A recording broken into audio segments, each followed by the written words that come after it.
बता दें कि दिल्ली के दंगल में लगातार जो सियासी सरगर्मियां हैं बढ़ती जा रही है और दिल्ली विधानसभा चुनाव को लेकर बीजेपी ने अब 29 नामों की दूसरी सूची जारी कर दी है।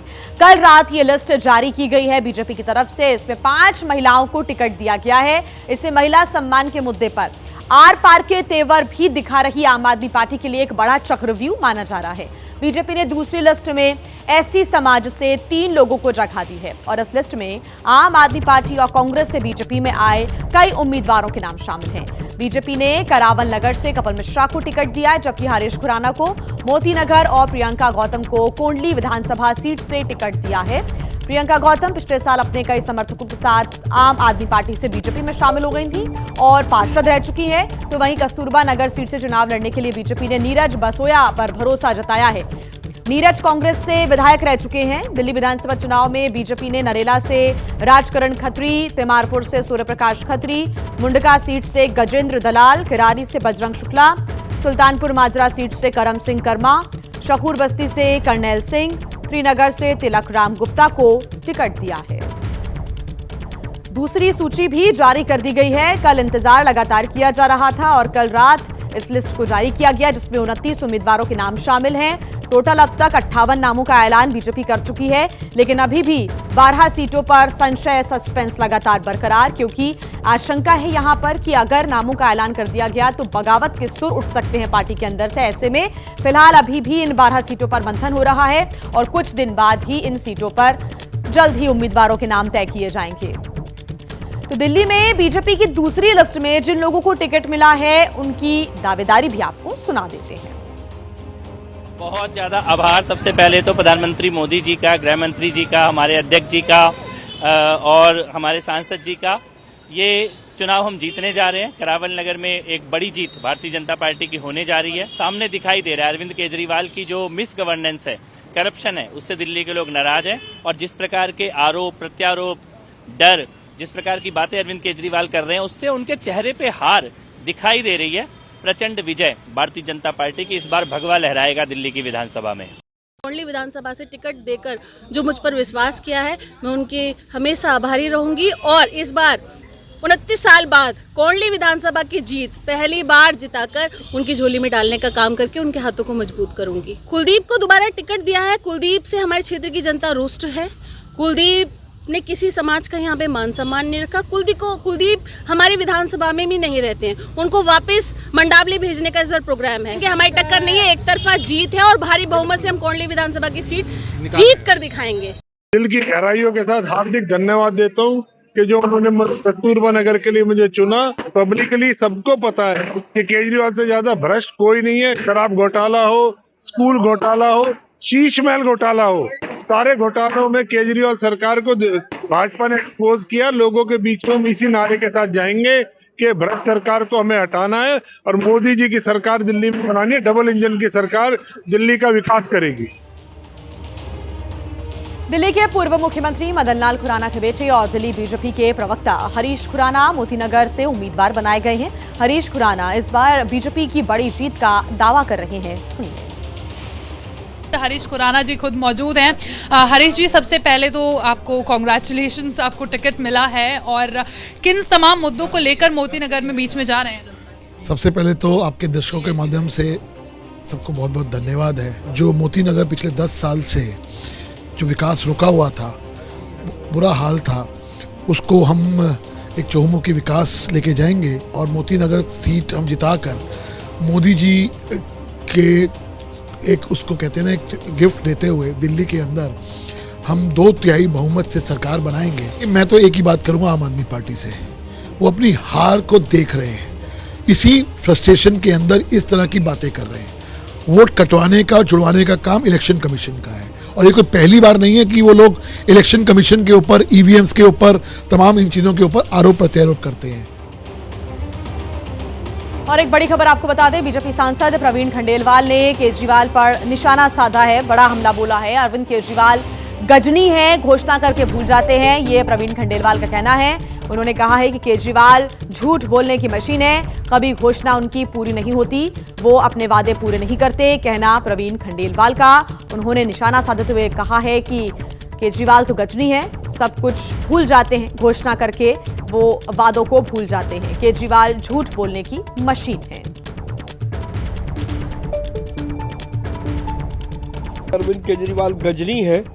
गजनी वो है क्योंकि वो घोषणा करके भूल जाते हैं और एक नई घोषणा करते हैं जिसका कोई सिर नहीं है, जिसका कोई पैर नहीं है। अरविंद केजरीवाल केवल आरोप लगाना जानते हैं, वो झूठ बोलने की बड़ी मशीन है।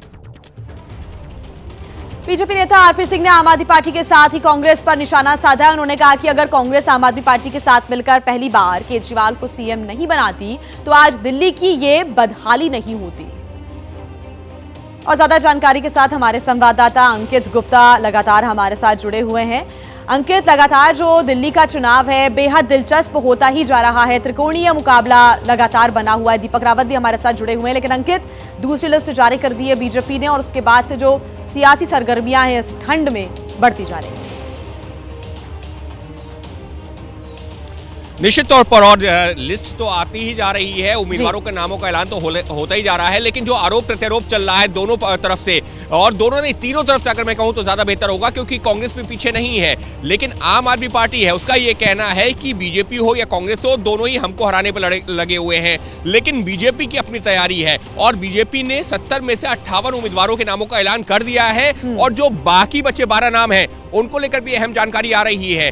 जल्द ही यानी कि अगले 3 से 4 दिनों में मुमकिन है कि उन नामों का ऐलान भी किया जाए। लेकिन इन 12 में से 3 से 4 सीटें ऐसी हो सकती हैं जो कि सहयोगी दलों के लिए छोड़ी जाएं, जिसमें मुमकिन है 2 से 3 सीटें जनता दल यूनाइटेड यानी कि जो नीतीश कुमार की पार्टी है जेडीयू उसके लिए, और 1 से 2 सीटें जो चिराग पासवान की पार्टी है लोजपा उसके लिए छोड़ी जा सकती हैं। हालांकि अभी ये चर्चा चल रही है कि किस सीट पर कौन सा उम्मीदवार होगा, लेकिन ये जरूर कहा जा सकता है कि बीजेपी जो है धीरे धीरे करके अपने सभी उम्मीदवारों के नामों का ऐलान करेगी। कहीं ना कहीं दिल्ली के वोटर्स के मन में कंफ्यूजन कहीं ना कहीं बरकरार रहेगा, क्योंकि कई ऐसे नेता जो कि आम आदमी पार्टी छोड़कर बीजेपी में शामिल हुए वो कहीं ना कहीं इस लिस्ट में उनका नाम नजर आ रहा है। ऐसे में ये देखना बेहद दिलचस्प होगा कि इस बार दिल्ली विधानसभा चुनाव में क्या नतीजे आते हैं। आप बने रहिएगा हमारे साथ। दिल्ली विधानसभा चुनाव पर इस वक्त की बड़ी खबर बता दें, दूसरी लिस्ट में बीजेपी ने 5 महिलाओं को टिकट दिया है, मैदान में उतारा है।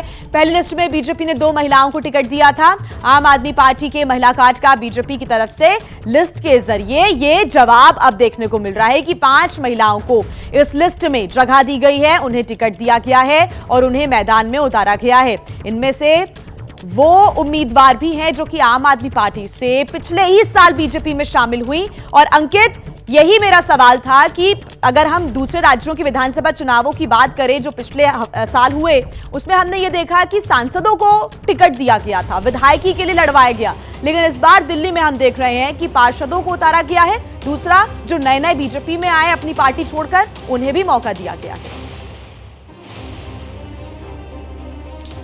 बिल्कुल जी, देखिए बीजेपी को अपने 70 उम्मीदवारों में से जो है जो लगभग 2-3 सीटें अगर छोड़ेंगे सहयोगियों के लिए तो छोड़ेंगे, वरना जो है जो करीबन आप मान सकते हैं कि 67 से 68 उम्मीदवार जो बीजेपी अपने उतारेगी। तो ऐसे में जो पूर्व सांसद अगर हम बात करते हैं तो रमेश भिदोड़ी को चुनाव मैदान में उतार दिया गया है, प्रवेश वर्मा को उतार दिया गया है। अभी भी चर्चा ये है कि अगली जो लिस्ट आएगी उसमें भी 1 से 2 पूर्व सांसद हैं उनको उम्मीदवार बनाया जा सकता है। लेकिन उसके अलावा क्या, उसके अलावा जो बीजेपी के पुराने नेता हैं, भले ही वो सत्ता में नहीं आ पाए थे या जो है सत्ता से बाहर रहे, लेकिन जो पहले चुनाव लड़ते रहे हैं या जमीनी कार्यकर्ताओं से जुड़े हुए हैं, उनको चुनाव मैदान में उतारा जा रहा है। और उसी कड़ी में तमाम जो पूर्व पार्षद रहे हैं उनको उम्मीदवार बनाया गया है। जी अंकित, एक छोटा सा रिएक्शन, क्योंकि हम लगातार ये कह रहे हैं कि जो आम आदमी पार्टी ने महिला सम्मान योजना की शुरुआत की और अब इसका जो जवाब है वो बीजेपी ने दिया है अपनी लिस्ट में 5 महिलाओं को जगह देकर, इस पर रिएक्शन, इससे फायदा होगा बीजेपी को?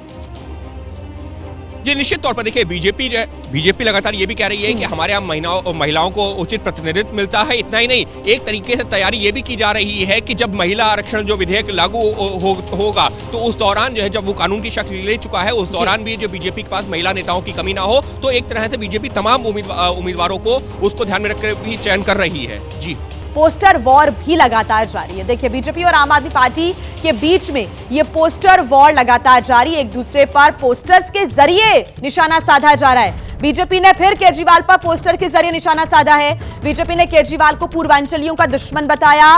पोस्टर में पूछा है कि दिल्ली में यूपी बिहार के लोग केजरीवाल के लिए फर्जी, रोहिंग्या और बांग्लादेशी घुसपैठिए इनके रिश्तेदार क्वेश्चन मार्क ये सवाल उठाते हुए पोस्टर जारी किया है। बीजेपी ने पोस्टर में लिखा कि पूर्वांचली समाज 5 फरवरी को आम आदमी पार्टी को सबक सिखाएगा।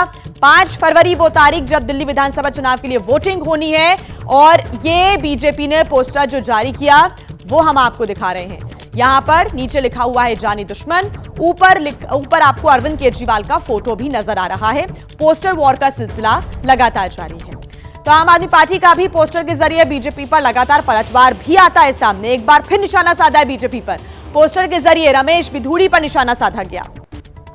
आम आदमी पार्टी ने रमेश बिधूड़ी को गालीबाज बताया है। यह पोस्टर लगातार आम आदमी पार्टी की तरफ से सोशल मीडिया पर, सड़कों पर भी लगाया गया कि आपको कौन सा सीएम चाहिए, क्या आपको गालीबाज नेता चाहिए दिल्ली में अगला मुख्यमंत्री या फिर काम करने वाले केजरीवाल। और अब एक और पोस्टर आम आदमी पार्टी ने लगा दिया। देखिए इसमें आपको रमेश बिधूड़ी जो कि लगातार सुर्खियों में रहे अपने कंट्रोवर्शियल बयान के वजह से, उसके बाद से आम आदमी पार्टी लगातार रमेश बिधूड़ी को लेकर निशाना साध रही है और गालीबाज नेता बताते हुए एक और पोस्टर जारी आम आदमी पार्टी ने कर दिया है। दीपक रावत हमारे साथ जुड़े हुए हैं ज्यादा जानकारी के साथ। दीपक, एक और नया पोस्टर आम आदमी पार्टी ने जारी कर दिया है। लगातार जो हम कल भी बात कर रहे थे कि एक जो परसेप्शन वाली लड़ाई है वो लगातार जारी है। दिल्ली वासियों को ये बताने की कोशिश कि जो काम करेगा उनको आप वोट दें, और अब आम आदमी पार्टी ने रमेश बिधूड़ी को कहीं ना कहीं गालीबाज नेता का टैग दे ही दिया है। दीपक, बिल्कुल, इसमें जिया अरविंद केजरीवाल समझते हैं कि उनको किस तरीके से लोगों के बीच में जाना है और परसेप्शन क्रिएट करना है। कल अरविंद केजरीवाल ने खुद प्रेस कॉन्फ्रेंस की और एक बड़ी बात कह दी कि सूत्रों से उन्हें जानकारी मिली है कि सीईसी की बैठक जो होती है बीजेपी में, उसमें यह तय हो गया है कि रमेश बिधूड़ी को बीजेपी सीएम उम्मीदवार बनाने जा रही है इस चुनाव में। लेकिन ये कहाँ तय हुआ ये किसी को नहीं मालूम, लेकिन अरविंद केजरीवाल ने कहा कि उन्हें यह जानकारी मिल गई है। यानी कि वो ये बताना चाह रहे हैं लोगों को कि अगर आप देखें तो लड़ाई अरविंद केजरीवाल और रमेश बिधूड़ी के बीच में हो गई है। यानी कि अगर आप रमेश बिधूड़ी को चुनते हैं तो आपको किस तरीके की चीजें देखने को मिलेंगी, अरविंद केजरीवाल को चुनते हैं तो क्या देखने को मिलेगा। उन्होंने एक बात और कही कि रमेश बिधूड़ी के साथ मेरी डिबेट भी करवा दीजिए तो और भी साफ हो जाएगा कि मैंने क्या काम किया है और रमेश बिधूड़ी ने, बीजेपी ने क्या काम किया। ये भी एक खुला चैलेंज उन्होंने दे दिया है। यही वजह है कि इसका रिफ्लेक्शन जो है वो सोशल मीडिया पर भी नजर आ रहा है। लगातार आम आदमी पार्टी रमेश बिधूड़ी के चेहरे को अपफ्रंट करके दिखाने की कोशिश कर रही है कि बीजेपी रमेश बिधूड़ी के पीछे ही चुनाव लड़ रही है, जबकि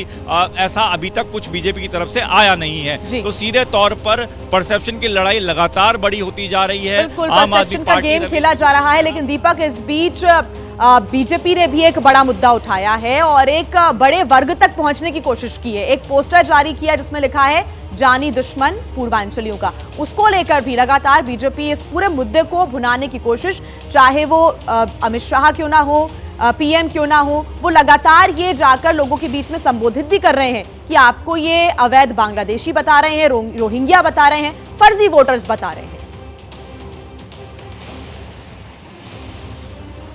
अब बिल्कुल ये लड़ाई तब शुरू हुई थी जब चुनाव आयोग में शिकायत करने अरविंद केजरीवाल गए थे। जब बाहर आई, मीडिया से बात करने लगे तो उन्होंने कहा कि नई दिल्ली कॉन्स्टिट्यूंसी जो उनका खुद का निर्वाचन क्षेत्र है, वहां पर फर्जी वोटर तैयार किए जा रहे हैं और ये फर्जी वोटर यूपी बिहार से लाकर यहां पर लाए जा रहे हैं। तो जैसे यूपी बिहार शब्द उनके मुख से निकला तो बीजेपी ने उसे तुरंत लपक लिया, क्योंकि कुछ दिन पहले ही आम आदमी पार्टी ने संसद में जेपी नड्डा के बयान पर काफी हंगामा किया था। कहा था कि पूर्वांचलियों को रोहिंग्याओं से जोड़ दिया जेपी नड्डा ने, बीजेपी के अध्यक्ष ने, और ये पूर्वांचलियों का अपमान है। ऐसे में बीजेपी को भी काउंटर करने का बड़ा मौका मिल गया है कि खुद अरविंद केजरीवाल भी ये कह रहे हैं कि यूपी बिहार के लोग यहाँ पर फर्जी वोट बनाते हैं। तो एक दूसरे के खिलाफ पूर्वांचलियों वाली लड़ाई इसलिए भी बड़ी हो जाती है क्योंकि दिल्ली में पूर्वांचली एक बड़ा वोट बैंक है जिया, और उनको साधने की हर साल हर बार कोशिश होती है, चाहे वो छठ के समय पर आप देखें। और इसी वजह से बीजेपी ने इस मुद्दे को लपका है।